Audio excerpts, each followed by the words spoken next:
Welcome to this second week focusing on infectious diseases. This week we're going to reflect critically on the advances that have been made in terms of controlling infectious diseases and the challenges that we continue to face. In order to put this into some context, I'm going to share with you some of the key events and developments from a global health perspective that I feel have played a major role in forming my personal viewpoint of the current infectious disease landscape. Later, I'm going to ask you to work together on the discussion board and compare your own reflections with the ones that I have presented here. Over the last 40 years, there have been many changes with regards to the global disease landscape, driven in part by the process of globalization. The global population has almost doubled, from an estimated 3.7 billion in the last 70 years to more than 7 billion today. Many countries also now face a dual burden of disease, with non-communicable conditions very much part of our daily lives. I was born at a time when many childhood viral infections, such as measles, mumps and chickenpox, were commonplace, and was exposed to and survived each infection. Vaccinations against whooping cough, diphtheria, polio and tetanus were however available, and while smallpox was still a disease risk in some areas of the globe, immunisations against this disease had ended in the UK many years earlier in 1948.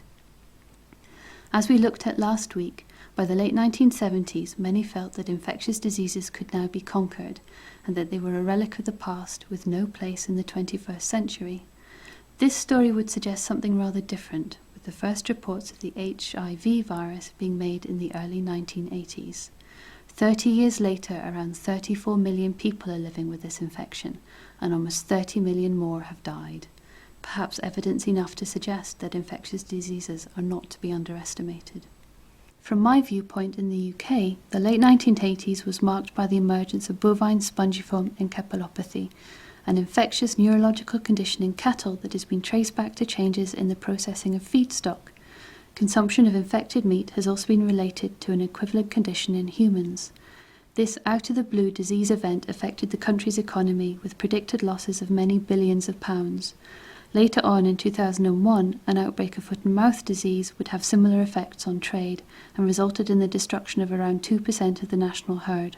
As I mentioned last week, my interests do lie in both animal and human infections, and these examples help to highlight the economic as well as personal costs that such outbreaks can have. With regards to the emergence of infectious human diseases, there have been 3 pandemics in my lifetime: HIV, which I mentioned earlier, SARS and H1N1. Work at the University of Edinburgh has suggested that in Scotland it is estimated that almost half of the population may have had pandemic influenza, although many may not have realised it at that time. It's interesting to note that all 3 events can relate their origins to an animal reservoir. While on this topic, I would also like to highlight increases in the appearance of antimicrobial resistance. Once looked on as a silver bullet, many antibiotics are now no longer as effective within the medical and veterinary setting. The continuing rate of socio-economic drivers, such as population density, antibiotic drug use, and agricultural practices have all been highlighted as causes for this increase, and to the point that experts are now predicting the arrival of the post-antibiotic era. There have been 2 disease eradication events in the last 40 years, both against viral infections, namely smallpox by 1980 and rinderpest in 2011. Rinderpest was an animal contagion, but for societies reliant on livestock for traction, income and protein, the impact of this cattle plague had been devastating. Looking forward, hopes are that both guinea worm and polio may also be conquered soon. The influence of the Millennium Development Goals, viewed by many as the world's biggest promise to alleviate the suffering of poverty, will also be concluding in 2015, and the impact of this campaign are being felt on a global scale. We also consider the influence that climate change will have with regards to infectious disease. The transformation of ecosystems following increases in temperature and rainfall may well provide suitable habitats for many insect vectors, resulting in disease emergence in new and susceptible populations. Finally, over the last 40 years, there have also been 2 global recessions. You may wonder why I choose to mention this fact in closing, but fears regarding falls in health investment are commonly voiced at such times.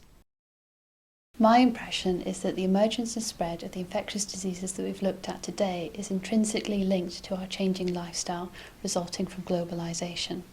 My infectious disease landmarks are based on my own recollections, and I've enjoyed the opportunity of drawing together these different elements to share with you. However, there will be many different events that you feel should have been included, or occasions that have occurred in your own country that you feel have had a greater influence than the ones I've presented for the United Kingdom. This is the basis of our discussions for the next week. With scholars from so many different backgrounds, I'm certain that there will be many different opinions. I'd like you to work together on the discussion board and share your experiences and exchange information about what you feel are the key infectious disease events that have happened in the course of your lifetime.